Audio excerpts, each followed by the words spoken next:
ऋषि समाधि से जागने का नाम नहीं ले रहे।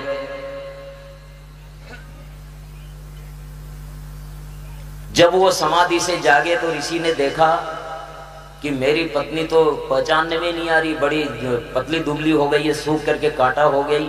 तो ऋषि ने कहा कि तुमने मेरी सेवा से मेरी तपश्चर्या का फल प्राप्त किया है, जितना फल मुझे मिला है उतना ही फल तुम्हें भी मिला है, वर मांगो। देवहूति ने कहा कि एक पत्नी को पति से क्या चाहिए, पति के जैसी ही संतान चाहिए, और मुझे संतान चाहिए आपसे, लेकिन अभी तो मेरा शरीर इस लायक नहीं है कि आपका संसर्ग कर पाऊं, इसलिए पहले तो मेरा शरीर उस लायक हो, वो क्षमता हो। कर्दम ऋषि के आग्रह करने पर देवहूति ने पति सदृश पुत्र का वर मांगा।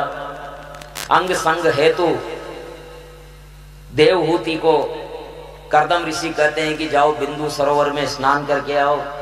बिंदु सरोवर में जैसे ही डुबकी लगाई, बिंदु सरोवर के अंदर अप्सराएं आ गई और उनको तरह तरह के उबटन से लगा करके और बड़ा सुगंधित द्रव्य से स्नान करवाती हैं।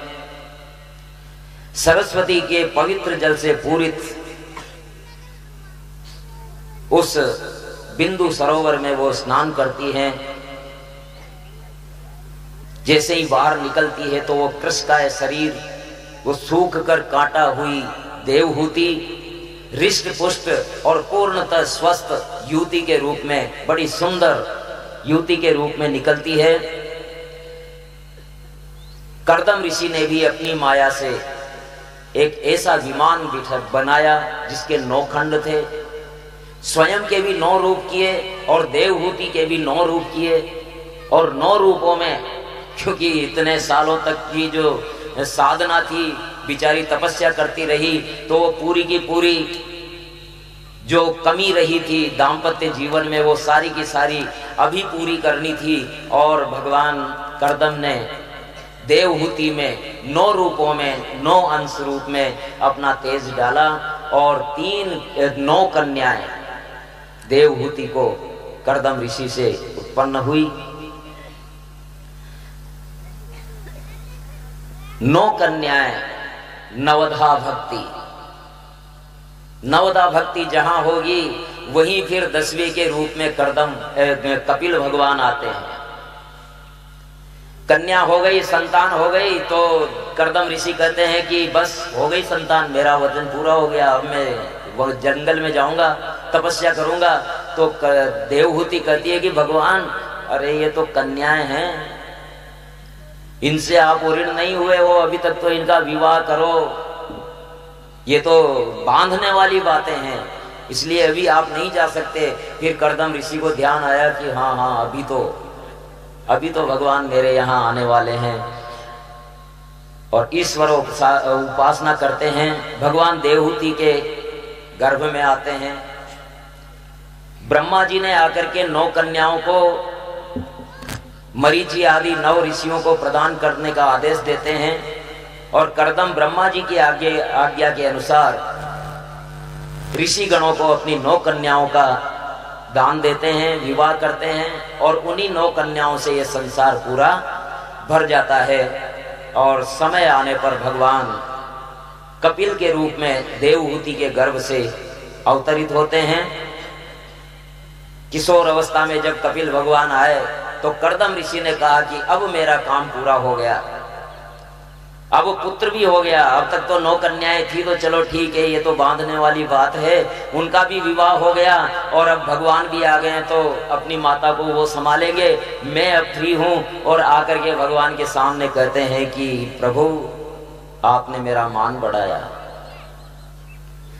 भक्तों का मान बढ़ाया, श्री हरि नारायण विष्णु ने भक्तों का मान बढ़ाया, श्री हरि नारायण विष्णु ने निज नाम कपिल ठहराया, श्री हरि नारायण विष्णु ने निज नाम कपिल ठहराया, श्री हरि नारायण विष्णु ने भक्तों का मान बढ़ाया, श्री हरि नारायण विष्णु भक्तों का मान बढ़ाया श्री हरि नारायण विष्णु ने।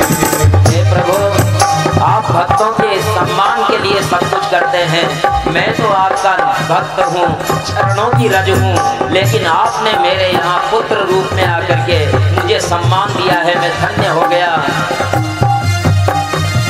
विषय वासना के बंधों से, वासना के बंधों से, माया जीव के संबंधों से, माया जीव के संबंधों से, पग पग होती तेरी अवस्था, होती तेरी अवस्था, पापग्रस्त हम मतिमंदों से, पापग्रस्त हम मतिमंदों से, कर कृपा दोष बिसराया श्री हरि नारायण विष्णु ने।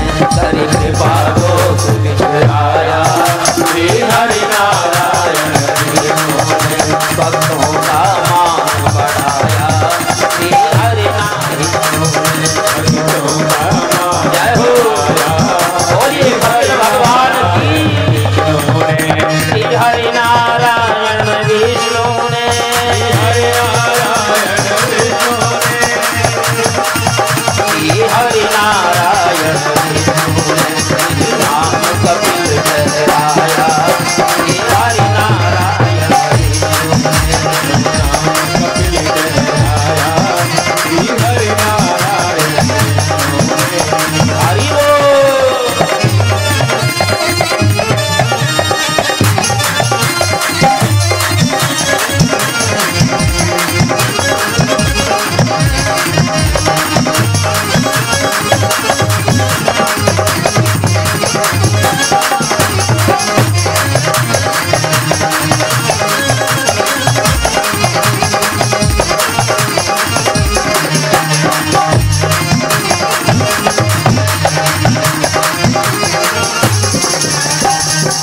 हे प्रभु, विषय वासनाओं के बंधन के कारण, माया और जीव के संबंधों के कारण पग पग पर आपकी अवज्ञा होती है। हम पापग्रस्त मतिमंद हैं, लेकिन आपने वो दोष भी बिसरा दिया और आप आए। हे प्रभु, आप इस प्रकृति में भी हैं और प्रकृति के बाहर भी हैं। प्राकृत रूप रहित बुद्धचारी, रूप रहित बुद्धचारी, भक्तों के प्रिय नर अवतारी, भक्तों को प्रिय नर अवतारी, तत्व ज्ञान चरणों के तल में, ज्ञान चरणों के तल में, सभी सत्या शरण तिहारी, सभी सत्या शरण तिहारी। निज अंतर जग उपजाया श्री हरि नारायण विष्णु ने। निज अंतर जग उपजाया श्री हरि नारायण विष्णु ने। श्री हरि नारायण विष्णु ने। हरि नारायण विष्णु ने। श्री हरि नारायण विष्णु ने। हरि कृपा दोष बिसराया श्री हरि नारायण विष्णु ने।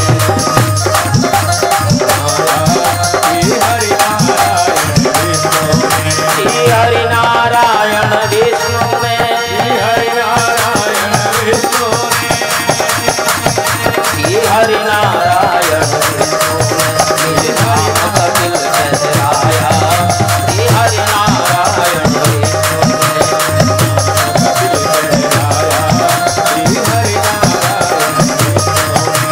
बोलिए कपिल भगवान की जय हो।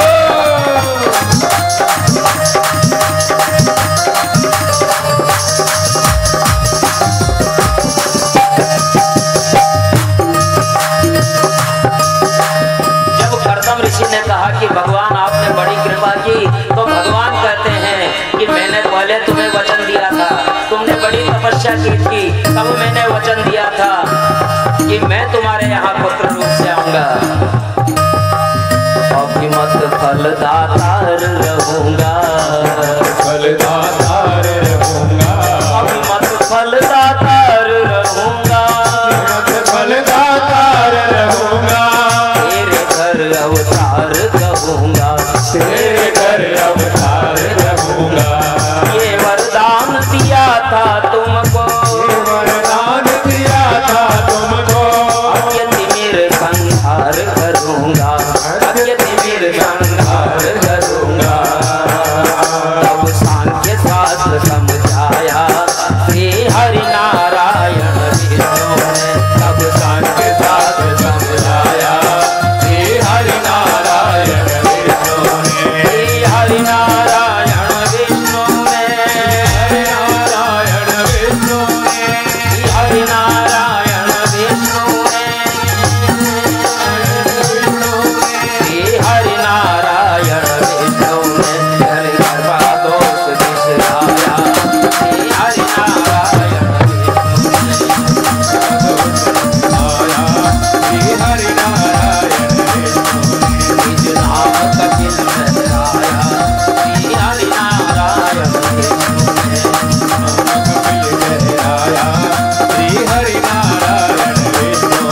श्री हरि नारायण विष्णु है, हरि नारायण विष्णु।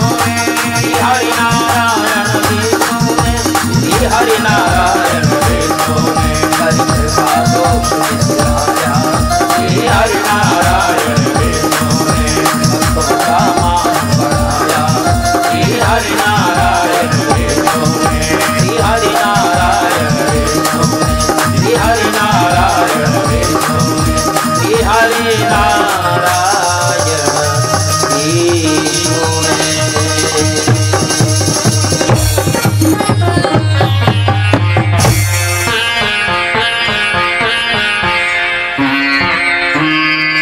बोलिए कपिल भगवान की। कर्दम ऋषि ने कहा कि भगवान आपने बड़ी कृपा की, मेरे यहाँ पुत्र रूप से पधारे। तो भगवान ने कहा कि मैंने तो तुम्हें पहले ही वरदान दिया था, तुमने तपस्या की थी और वर मांगा था कि आप ही पुत्र, आपके जैसा पुत्र चाहिए। अब पुत्र होना अलग बात है, वो आपके ही जैसा चाहिए तो फिर कौन होगा, मुझे ही होना पड़ेगा। इसलिए मैंने वचन दिया था और उस वचन को पालने के लिए मैं आपके यहाँ पुत्र रूप से आया हूं। भगवान कपिल को प्रणाम करके कर्दम ऋषि संन्यास लेते हैं। आदि नारायण का चिंतन करते हुए उन्हें भागवती मुक्ति मिली और ऋषि के जाने के बाद देवहूति कपिल के सामने आकर के पिता के संग रहकर भी हे पुत्र कहती है, हे पुत्र, आपके पिता जैसे सिद्ध पुरुष के साथ रहकर भी मैं उनका लाभ न ले पाई, केवल सांसारिक विषय वासनाओं में ही फंसी रही, आत्म कल्याण का कोई उद्योग न कर पाई। हे पुत्र, अब मैं तुम्हारी शरण हूं। कपिल भगवान कहते हैं कि हे माता, जो भी तुम्हारी शंकाएं हो वो पूछिए। तो माता पूछती है कि पुत्र, सच्चा सुख कहां है? सुख नहीं, सुख का आभास होना अलग बात है, लेकिन सच्चा सुख कहां है? पहला प्रश्न यह है। सच्चा आनंद कहां है? सच्चा सुख, दूसरा सच्चा आनंद और नित्यानंद, जो नित्य ही आनंद है वो कहां है? क्योंकि इंद्रियों ने जो चाहा वो मैंने उसे दिया, लेकिन इंद्रियां कभी तृप्त होने का नाम ही नहीं लेती है। इंद्रिय सुख में आनंद नहीं है। इंद्रिय सुख तो वैसे हैं जैसे कोई दाद खाज खुजली होती है ना, तो उसको जितना खुजियाएंगे उतनी बढ़ेगी, जितना खोद देंगे, खून निकाल देंगे, लेकिन फिर भी खुजली नहीं रुकेगी। इंद्रिय सुख भी वैसे ही हैं। इन इंद्रियों को जितना विषय भोग देंगे उतनी ही ज्यादा इनकी प्यास बढ़ती जाएगी। ये कभी तृप्त होना सीखी नहीं। कैसे कि एक राजा के यहाँ एक बकरा था। अब उसने सारे दरबारियों को चुनौती दे दी कि मेरे बकरे को कोई तृप्त कर करके ले आएगा तो उसको मैं आधा राज्य दूंगा। मेरे बकरे को खिला पिला करके तृप्त करके ले आएगा तो मैं उसे आधा राज्य दूंगा। तो क्या खास बात है इसमें, चलो। तो लेकर के गया और वहां ले जा करके उसने बहुत सारा चारा डाल दिया, हरा चारा डाल दिया, खूब खाया। बकरे ने दिन भर खाता रहा। शाम को राज दरबार में ले गया, महाराज आपके बकरे को खूब सारा खिलाया है मैंने। अच्छा ठीक है। राजा ने कहा कि इसको चारा डालो। तो वहां दरबार में से चारा मंगाया हरा। जैसे ही बकरे के सामने आया और बकरा खाने लग गया। राजा ने कहा कि ये क्या हुआ, तूने अगर मेरे बकरे को धपा दिया तो फिर ये कहां से खा रहा है, गलत। दूसरे दिन दूसरा दरबारी ले गया, तीसरे दिन तीसरा दरबारी ले गया और एडवांस में चारे पे चारा डालते रहे।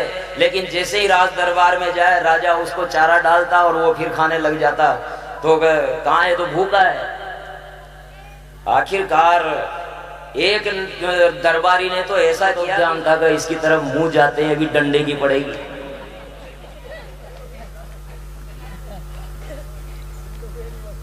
तो मुंह फेर करके बैठ गया बकरा। राजा ने कहा कि हाँ भाई तूने तृप्त करवा दिया। तो वो बकरा दरअसल हमारी इंद्रियों का प्रतिनिधित्व कर रहा है। इन इंद्रियों को जितना हम भोग का चारा डालेंगे उतनी ये बढ़ता रहेगा, कभी धापेगा नहीं। और लेकिन जैसे ही किसी इंद्रिय ने विषय भोग की तरफ कदम बढ़ाया और देव ज्ञान का डंडा, तो ये बकरा अपनी औकात पर आ जाएगा। इस प्रकार इंद्रियों के सुख में मैंने कितने ही सुख ढूंढा लेकिन सुख नहीं मिला। कपिल भगवान को सुनकर के आनंद हुआ। वे बोले कि मां, किसी जड़ में आनंद नहीं रह सकता। आनंद इस संसार की वस्तु है ही नहीं। आनंद कहीं बाहर से नहीं आता, आनंद तो अंदर ही आता है। जो बाहर का आनंद है वो क्षणिक रहता है। कोई कहता है किसमें आनंद, कोई कहता है एक ही चीज में जिसको आनंद आ रहा है तो किसी दूसरे को उसी में दुख भी हो सकता है। गंदी नाली का कीड़ा गंदी नाली में बड़े सुख से रहता है लेकिन और कोई उसमें सुख से नहीं रह सकता। तो उस एक ही चीज में अलग अलग व्यक्तियों को अलग अलग अनुभव हो सकता है। तो ऐसा भी है। अब किसी ने कह दिया कि भाई धन में सुख होता है, तो धन के सुख की एक बात यह है कि एक बार एक व्यक्ति के यहाँ एक सन्यासी आया और उसने कहा कि भिक्षा दो। भिक्षा क्या महाराज, आप तो भोजन करो। भोजन करवा दिया, महाराज प्रसन्न हो गए। मांग बेटा, क्या मांगता है? उसने कहा कि मुझे 5 लाख रुपए चाहिए। बोले 5 लाख रुपए क्यों चाहिए? कि बस चाहिए, उनमें सुख मिलेगा मुझे। बोले ठीक है, तथास्तु। दूसरे दिन उसको एक मनी ऑर्डर मिल गया। मनी ऑर्डर मिल गया, 5 लाख रुपए तुम्हारे बैंक पोस्ट ऑफिस पे आए हुए हैं, जाकर के ले लो। लिफाफा मिल गया एक, और वहां जाकर के उसने 5 लाख रुपए ले भी लिए। और उसने कहा कि महाराज बड़े चमत्कारी है, 5 लाख रुपए मिल गए। मिठाई खरीदी सबसे पहले हलवाई के यहाँ से, और पूरे गांव में प्रसाद बांटता रहा। भाई किस बात का प्रसाद बांट रहा है? 5 लाख रुपए मिले हैं, बड़े सिद्ध महात्मा थे, उन्होंने कल कहा था 5 लाख रुपए मिल जाएंगे। मुझे 5 लाख रुपए मिल गए और सारे गाँव में ढिंडोरा पीट दिया। अब कुछ समझदार लोग भी होते हैं, तो उसने सोचा कि इसको 5 लाख रुपए कहाँ से मिल गए होंगे भाई। तो पूछा कि भाई ये 5 लाख रुपए आए कहाँ से हैं? अरे महात्मा जी ने कहा था। भाई महात्मा जी ने कहा था, लेकिन तू पोस्ट ऑफिस से लाया ना? कहा हाँ। तो कुछ कागज वागज तो मिला होगा ना? नहीं, कागज तो कल मिला था। कि देखा उनमें क्या है? कि नहीं, वो तो नहीं देखा।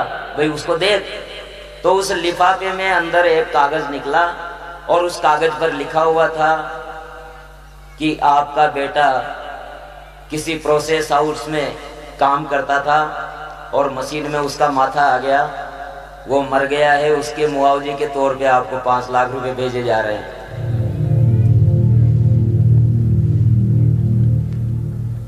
अब बताइए, थोड़ी देर पहले तक 5 लाख पाकर के वो इतना सुखी था, लेकिन जैसे उसे पता लगा कि ये मेरे पुत्र के बदले में मिले हुए 5 लाख है, तो 5 लाख में सुख कहां गया। एक सेठ जी रसगुल्ले का आनंद ले रहे थे, रसमलाई का आनंद ले रहे थे, लेकिन आनंद लेते लेते उनको पता लगा कि मेरा जहाज डूब गया, तो वो रसगुल्ले का आनंद खत्म, वो ऐसे के ऐसे रह जाएंगे, वो एक कण भी नहीं खा पाएगा उसका। तो आनंद इंद्रियों के सुख में नहीं है, ये सुख का आभास देते हैं, आनंद नहीं। सांसारिक सुखों के साथ दुख भी होता है, सच्चा आनंद परमात्मा के चरणों में है। संसार का सुख खुजली जैसा है। विषयेन्द्रिया संयोगात् यादग्रे मृतोपमम् परिणामे विष्णुनिव तत्सुखं राजसंस्मृत।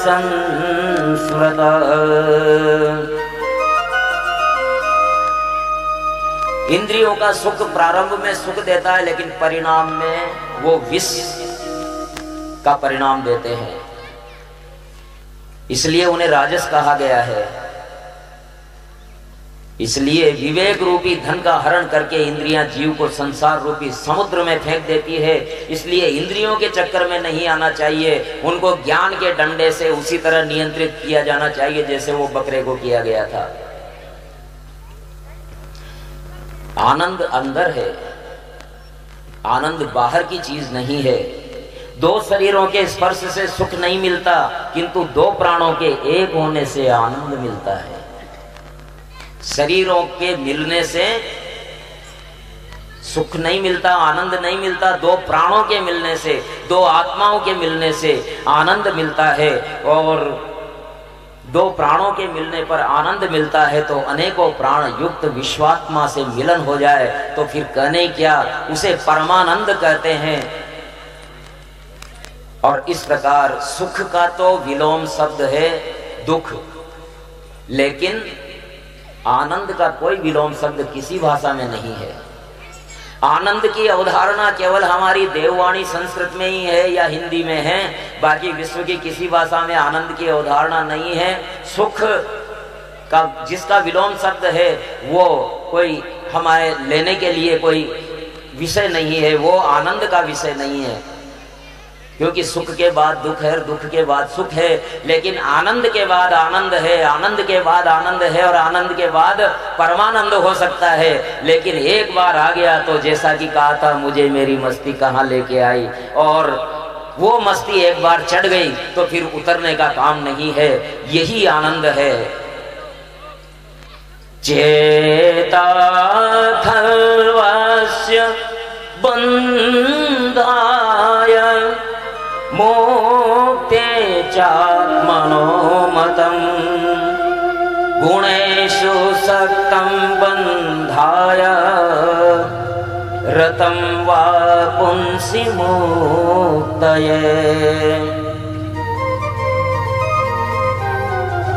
विषयासक्त होने पर बंधन होता है, और परमानुरक्त होने पर मन ही मोक्ष का कारण बनता है। इस प्रकार भगवान को कौन प्रिय है?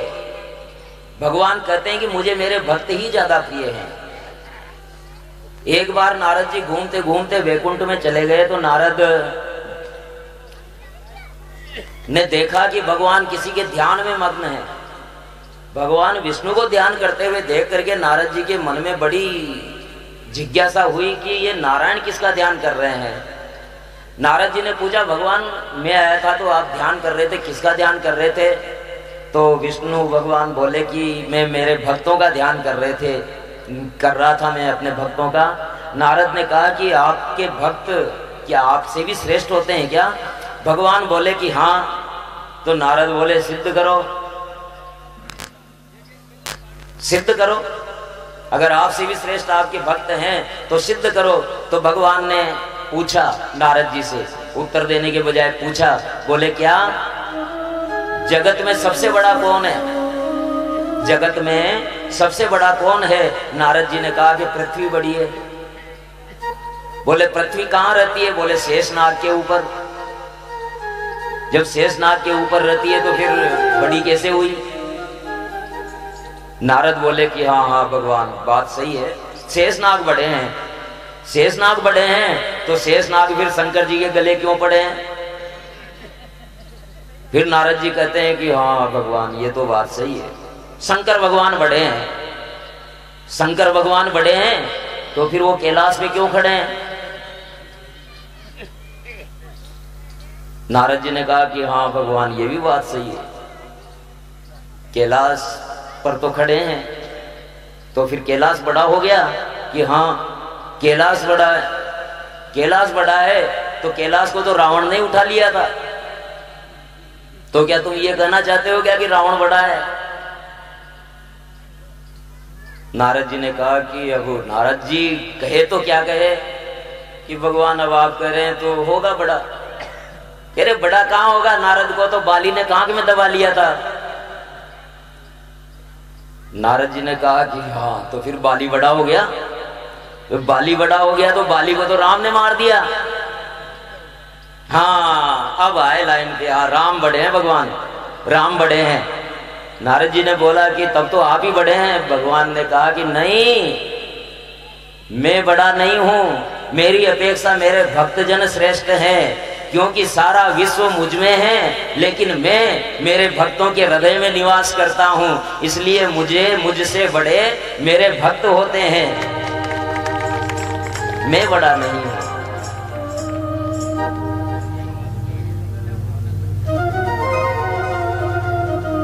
सालोक्य सृष्टि सामीप्य सारूप्येकत्वमच्युत दीयमानं न गृह्णन्ति विना मत्सेवनं जना।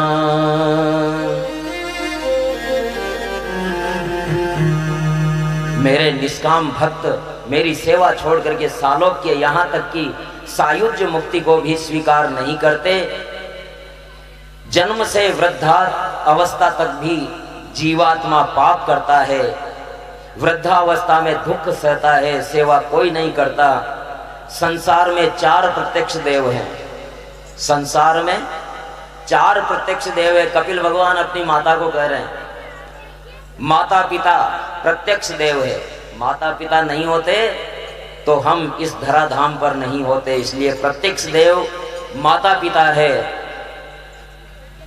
और दूसरे गुरु भी प्रत्यक्ष देव हैं।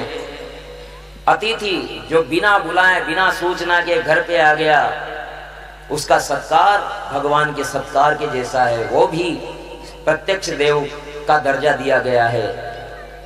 और भगवान सूर्य जो बिना थके बिना रुके नित्य उदय होते हैं और अस्त होते हैं, चलते ही रहते हैं, ये प्रत्यक्ष देव हैं और अपनी ऊर्जा से पूरे विश्व को सजग करते रहते हैं, सजीव करते रहते हैं। जो अपने माता पिता की सेवा करता है उसे किसी की भी सेवा की आवश्यकता नहीं है, किसी देव की आवश्यकता नहीं है, क्योंकि और अगर सेवा नहीं की अपने माता पिता की तो उसकी खुद की भी वृद्धावस्था आ रही है ना। हम जो अपने माता पिता के साथ कर रहे हैं ना, वो अपने बच्चों को बता रहे हैं कि उनको क्या करना है, और जो हम अपने माता पिता के साथ कर रहे हैं वही आपके बच्चों को आपके साथ करना है। क्योंकि वो अनाथालय में अपने माता को छोड़ने गया ना एक जोड़ा, तो साथ में बच्चा था कि पिताजी इस अनाथालय का नंबर है क्या आपके पास? कि नहीं है, क्या करना है? कि नहीं जब आप बूढ़े हो जाओगे तो आपको भी तो यहीं छोड़ने आना पड़ेगा ना मुझे। माता पिता की जो सेवा नहीं करता वो कितने ही तीर्थ कर ले, कितने ही देव आराधन कर ले, कुछ भी कर ले, लेकिन उसका मोक्ष कहीं नहीं होगा। घर के देवों को छोड़ करके गौरी और शंकर की प्रतिमाएं होती है माता पिता, जिसने अपने माता पिता में शंकर पार्वती को नहीं देखा वो कहीं भी ईश्वर का दर्शन नहीं करता। ये हमारे शास्त्रों का नियम है, शास्त्रों का वचन है कि जिसने अपने माता पिता में छिपे हुए गौरी शंकर को नहीं पहचाना वो किसी देवता का आराधक हो ही नहीं सकता, किसी को प्रसन्न कर ही नहीं सकता।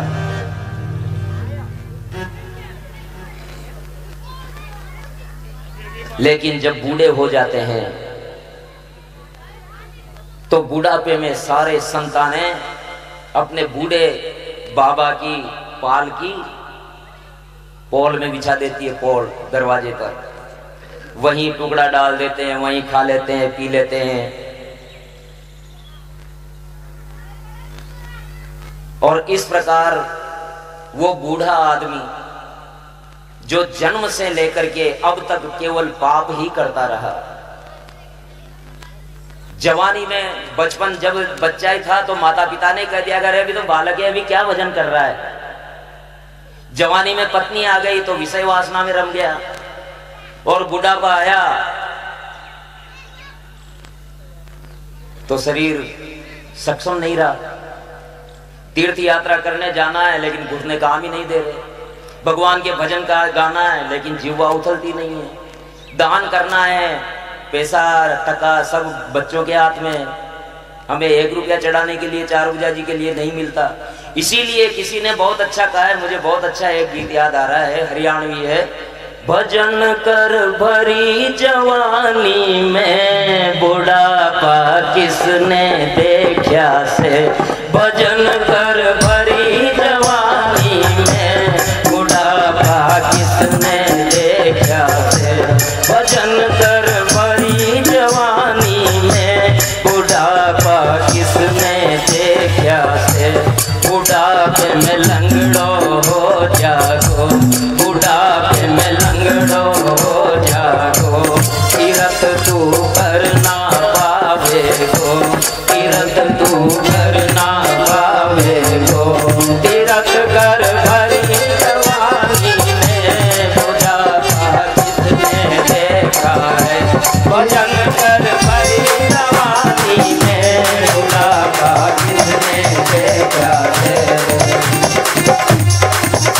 भजन कर भरी जवानी में बुढ़ापा किसने देखा है, भरी जवानी में बुढ़ापा किसने देखा है, बुढ़ापे में लूलो हो जाएगो, हाथ में हाथ काम नहीं करेंगे, बुढ़ापे में लूलो हो जाएगो, बुढ़ापा में लूलो हो जाएगो, दान तू करना पावेगो, तू करना पावेगो, दान कर भरी जवानी में बुढ़ापा किसने देखा से, भजन कर भरी जवानी में बुढ़ापा किसने देखा से, भजन कर भरी जवानी में बुढ़ापा किसने देखा से, बुढ़ापे में अंधो हो जाएगो, बुढ़ापा में अंधो हो जाएगो, बुढ़ापे में अंधो हो जाएगो, बुढ़ापा में अंधो हो जाएगो, दरस तू करना पावेगो, दरस तू करना पावेगो, दरस कर भरी जवानी में बुढ़ापा किसने देखा से, दरस कर भरी जवानी में बुढ़ापा किसने देखा से, भजन कर भरी जवानी में बुढ़ापा किसने देखा से, भजन कर भरी जवानी में बुढ़ापा किसने देखा से। हरि बोल, ताली सेवा, ताली बजाते।